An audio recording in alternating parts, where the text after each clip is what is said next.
வீட்டு முறையில் தயாரிக்கப்பட்ட மசாலா பொருட்கள் அனைத்துமே நம்ம ஃபுட்டி தமிழா சேனல் மூலமா ரொம்ப குவாலிட்டியாகவும் ரொம்ப டேஸ்டியாகவும் எந்த விதமான கலப்படமும் இல்லாமல் நம்ம வீட்டில இருந்தே தயாரிச்சு கொடுத்துட்டு இருக்கோம். 20க்கும் மேற்பட்ட மசாலா பொருட்கள் எல்லாமே தரமான ரா மெட்டீரியல் யூஸ் பண்ணி அன்னன்னைக்கே ப்ரிப்பேர் பண்ணி கொடுக்கறதுனால நல்ல ஒரு தரமான டேஸ்டியும் நல்ல ஒரு குவாலிட்டியான மசாலாவும் நம்மளால கொடுக்க முடியுது. நம்ம ஃபுட்டி தமிழா சேனல் சப்ஸ்கிரைபர்ஸ் இந்த உலகத்தில் எந்த நாடுகளில் இருந்தாலும் சரி அல்லது இந்தியாவில் எந்த ஊரில் இருந்தாலும் சரி அவங்க வீட்டுக்கே நம்ம ஷிப் பண்ணிட்டு இருக்கோம். ஸோ மேலும் விவரங்களுக்கு டிஸ்பிளேல தெரிய நம்பருக்கு வாட்ஸ்அப் பண்ணுங்க.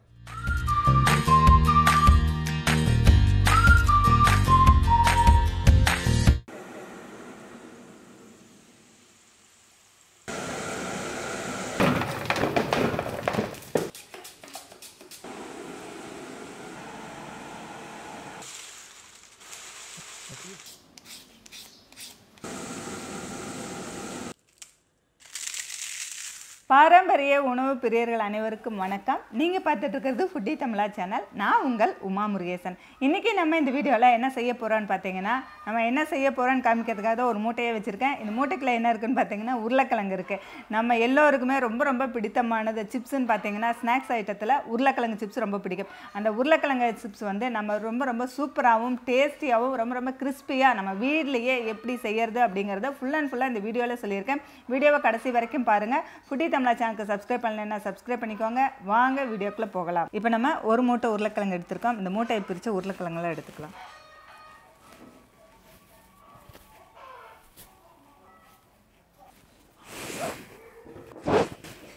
உருளைக்கிழங்கு சிப்ஸ் பண்ணுற மாதிரி இருந்ததுன்னா ஊட்டி கிழங்குல சிப்ஸ் பண்ணிங்கன்னா தான் ரொம்ப நல்லாயிருக்கும். இப்போ வந்து 2-3 ஊர்லேருந்து நமக்கு வந்து உருளைக்கிழங்கு கிடைக்கிது. ஆனால் ஒரு சில உருளைக்கிழங்கெல்லாம் நீங்கள் சிப்ஸ் பண்ணிங்கன்னா நம்ம வந்து எண்ணெயில் போடும்போது செவந்து போயிடும். அதே ஊட்டி கிழங்காக இருந்தால் அந்த செவப்பு வராமல் வெள்ளையாக இருக்கும். அதனால் உருளைக்கிழங்கு சிப்ஸ் பண்ணணும்னு நினச்சிங்கனாவே நீங்கள் பெரிய பெரிய உருளைக்கிழங்காக தான் வாங்கணும். சின்ன உருளைக்கிழங்கா நீங்கள் வாங்கிட வேண்டாம்.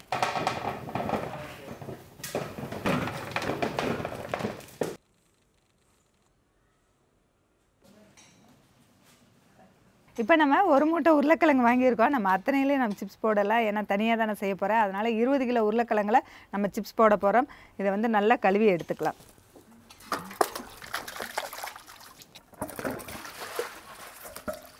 உருளைக்கிழங்குலாம் நல்லா தேய்ச்சி கழுவிக்கலாம். மண் இருக்கும், அதனால் 2 தடவை நல்லா தேய்ச்சி கழுவிக்கலாம்.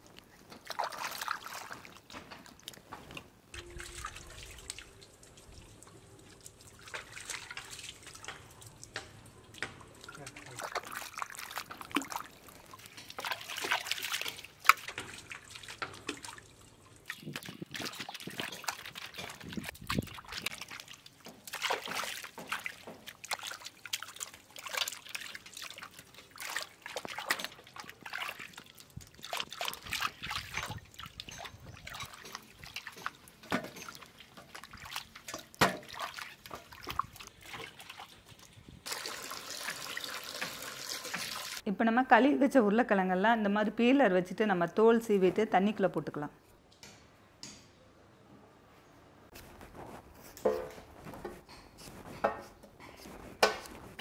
நம்ம தோல் சீவிட்டு நம்ம தண்ணியில் போட்டு வச்சுக்கணும்.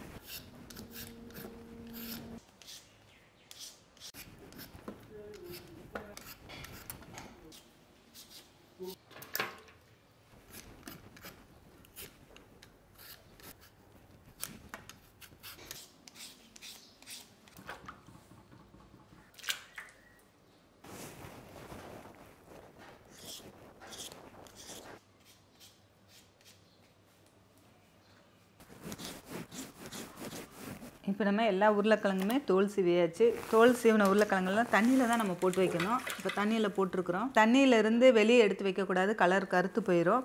அதனால் தண்ணியிலே இருக்கும்போது இன்னொரு பாத்திரத்தில் நம்ம தண்ணி வச்சு நம்ம சிப்ஸு சீவிர கட்டையில் சீவி எடுத்துக்கலாம். இப்போ வந்து உருளைக்கிழங்குல நம்ம தோல் சீவி தண்ணிக்குள்ளே போட்டு வச்சுருக்கிறோம். இந்த இதை வந்து இது சிப்ஸு கட்டை. இந்த கட்டையில் வந்துட்டு நம்ம சீவி இந்த உருளைக்கிழங்கு சிப்ஸ் வந்து தண்ணிக்குள்ளே தான் போடணும். வெளியே வச்சோம்னா கருத்துரும். அதனால் சீவி விடுறத தண்ணிக்குள்ளேயே சீவி விடணும்.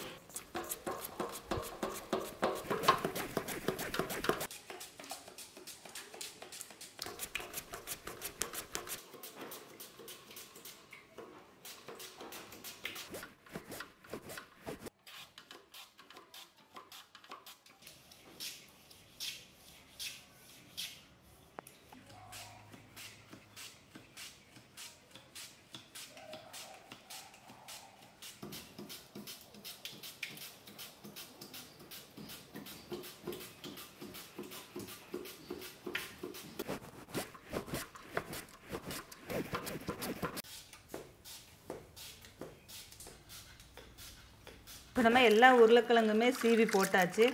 இந்த உருளைக்கிழங்குல பார்த்திங்கன்னா இந்த மாவு, இந்த ஸ்டார்ச் இருக்கும் மாவு பொருள், அதனால தான் வந்துட்டு தண்ணிக்குள்ளேயே நம்ம போட்டு வைக்கிறோம். வெளியே இருந்ததுன்னா கருத்துரும். இதை வந்துட்டு இன்னொரு டைம் நல்லா கழுவி எடுத்துட்டு தண்ணியை வடிச்சிட்டு நம்ம பொரிச்சு எடுக்கணும்.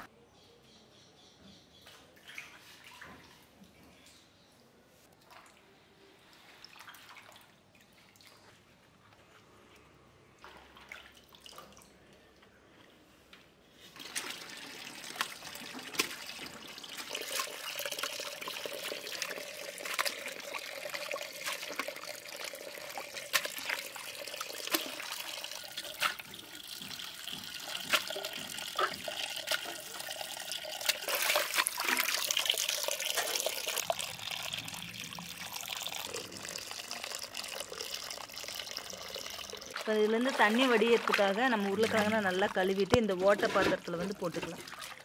வந்து தண்ணி வடிஞ்சிடும். அதுக்கப்புறம் நம்ம காய போட்டுக்கலாம்.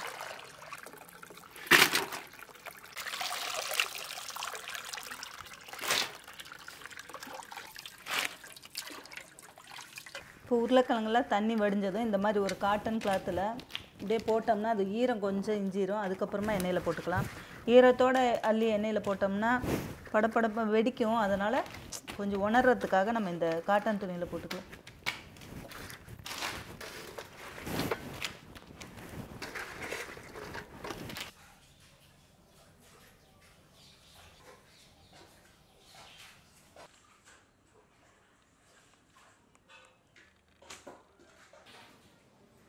இப்போ நம்ம 20 கிலோ உருளைக்கிழங்கு சிப்ஸ் பண்ணுறதுக்காக நம்ம ரெடி பண்ணியிருக்கிறோம். இந்த உருளைக்கிழங்கை வந்து 20 கிலோவை நான் தோல் சீவிட்டு தண்ணியில் போட்டு கழுவிட்டு அதுக்கப்புறம் வந்து சீவி நம்ம வந்து தண்ணியில் போட்டு 2 தடவை நம்ம கழுவி இப்போ வந்து 15 நிமிஷம் காய போட்டிருக்கேன். இது கிட்டத்தட்ட எனக்கு ஒரு 5 மணி நேரம் ப்ராசஸ் ஆச்சு. நான் மட்டும்தான் செய்கிறனால 5 மணி நேரம் ஆயிடுச்சு. இப்போ இனிமேல் வந்து நம்ம பொரித்து எடுத்துக்கலாம். நம்ம இப்போ சிப்ஸு பொரிக்கிறதுக்கு தேவையான அளவு ஆயில் சேர்த்துக்கலாம். நம்ம வடசட்டியில் நிறைய எண்ணெய் ஊற்ற வேண்டாம், பாதி அளவு ஊற்றினா போதும். சிப்ஸ் போடும்போது பொங்கி வரும். அது எப்படி வருதுன்னு பார்த்துக்கலாம். இல்லாட்டி வலிஞ்சு கீழே போயிடும் நிறைய ஊற்றினோம்னா.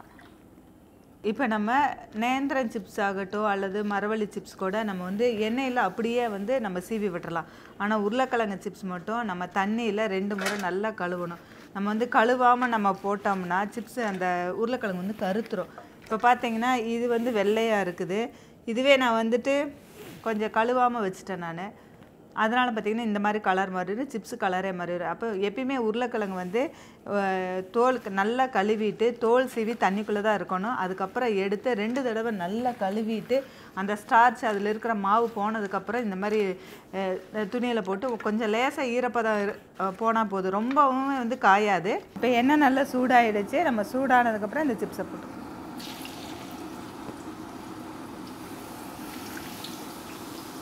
சிப்ஸு போடுறதுக்கு என்ன நல்லா சூடாக இருக்கணும். ஏன்னா இதில் தண்ணி இருக்கனால சூடு கம்மியாக இருந்ததுன்னா உங்களுக்கு பொரியறது ரொம்ப நேரம் ஆகும், எண்ணெய் இழுக்கும். அதனால் கொஞ்சம் நல்லா சூடானதுக்கப்புறம் பொரிச்சு எடுத்துக்கலாம்.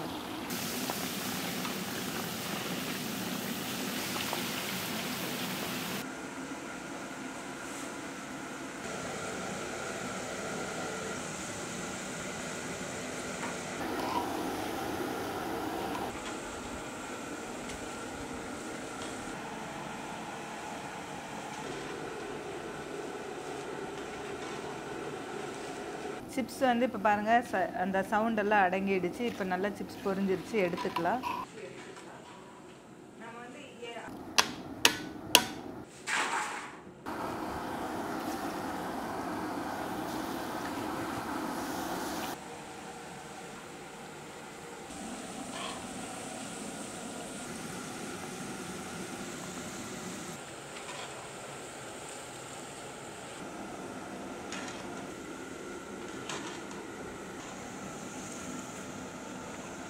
நம்ம இப்போ சிப்ஸை எடுத்ததுக்கப்புறமும் எண்ணெய் வந்து ஒரு 2 நிமிஷம் நல்லா சூடாகணும். அப்படி நல்லா சூடானதுக்கப்புறம் தான் நம்ம வந்து சிப்ஸ் அந்த உருளைக்கிழங்கு சீவி வச்சதை போடணும். ஏன்னா இதில் ஈரம் இருக்கிறனால எண்ணெய் சூடாகாமல் போட்டோம்னாலும் எண்ணெய் வந்துட்டு இழுக்க ஆரம்பிச்சிடும். நமக்கு வந்து வதவதம் தான் இருக்கும், சீக்கிரமாக புரியாது.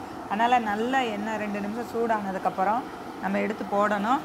போடும்போது பார்த்திங்கன்னா நம்ம நிறைய போட்டுறக்கூடாது, பொங்கி வரும். அதனால் எண்ணெயும் வடை சட்டிக்கு பாதி அளவு தான் வைக்கணும், அதை தாண்டி நீங்கள் வச்சிட வேண்டாம். ஏன்னா இந்த மாதிரி பொங்கும்போது நிறைய வச்சோம்னா பொங்கி கீழே போயிடும்.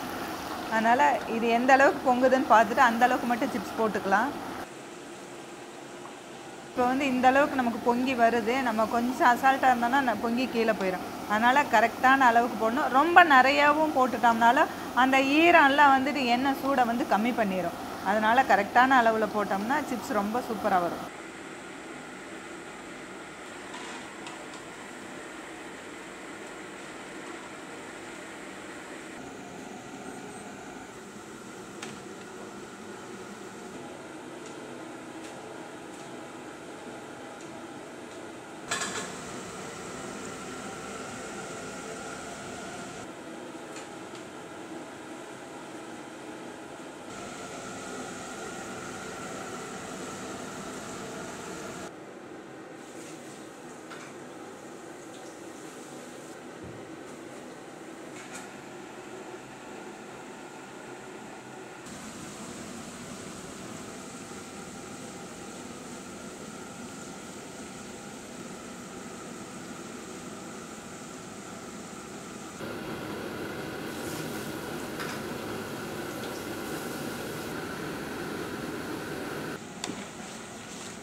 இப்போ நம்ம 20 கிலோ உருளைக்கிழங்குல நம்ம உருளைக்கிழங்கு சிப்ஸ் ரொம்ப சூப்பராக ரொம்ப கிறிஸ்பியாக செஞ்சு முடிச்சிருக்கோம்.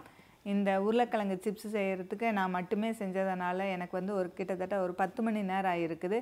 ஏன்னா நம்ம வந்து க்ளீன் பண்ணி நம்ம வந்து அதை காயப்படுறதுக்கு 5 மணி நேரம் ஆச்சு. அதுக்கப்புறம் நான் எண்ணெய் வச்சு நான் பொரிச்சு எடுக்கிறதுக்கு 5 மணி நேரம் ஆகிருக்குது. இதுவே நீங்கள் வந்து வீட்டில் செய்கிற மாதிரி இருந்தால் 2-3 பேர் சேர்ந்து செய்யுங்க. தனியால் செஞ்சு ரொம்ப கஷ்டப்பட வேண்டாம். இது ரொம்ப வேலை ஜாஸ்தியாக தான் இருக்கும். நம்ம வந்து இந்த உருளைக்கிழங்கு சிப்ஸுக்கு மிளகுத்தூளும் உப்பும் சேர்த்து நம்ம குலுக்கி வச்சு சாப்பிட்டோம்னா ரொம்ப டேஸ்ட்டாக இருக்கும். அப்படி இல்லாட்டி நம்ம வந்து தனி மிளகாய் தூளும் உப்பும் சேர்த்து நம்ம கலந்து குழந்தைங்களுக்கு கொடுத்தா ரொம்ப விரும்பி சாப்பிடுவாங்க. இன்றைக்கி நம்ம இதில் வந்து மிளகாய் தூளும் உப்பும் கலந்துக்க போகிறோம்.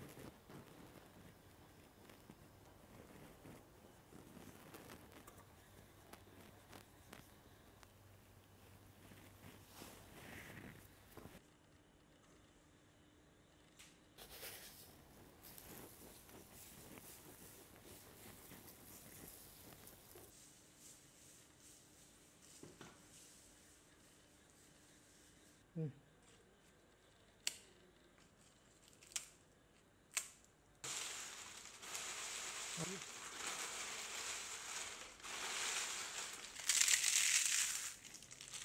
20 கிலோ உருளைக்கிழங்கு சிப்ஸ் ரொம்ப சூப்பராக ரொம்ப கிறிஸ்பியாக ரொம்ப டேஸ்டியாக நம்ம வந்து செஞ்சு முடிச்சிருக்கோம். இந்த வீடியோ பிடிச்சிருந்தா லைக் பண்ணுங்கள், ஷேர் பண்ணுங்கள். வீடியோ பற்றின கருத்துக்களை கமெண்ட் செக்ஷனில் கமெண்ட் பண்ணுங்கள். ஃபுட்டி தமிழா சேனலுக்கு சப்ஸ்கிரைப் பண்ணலைன்னா சப்ஸ்கிரைப் பண்ணிக்கோங்க. மீண்டும் அடுத்த வீடியோவில் சந்திக்கலாம்.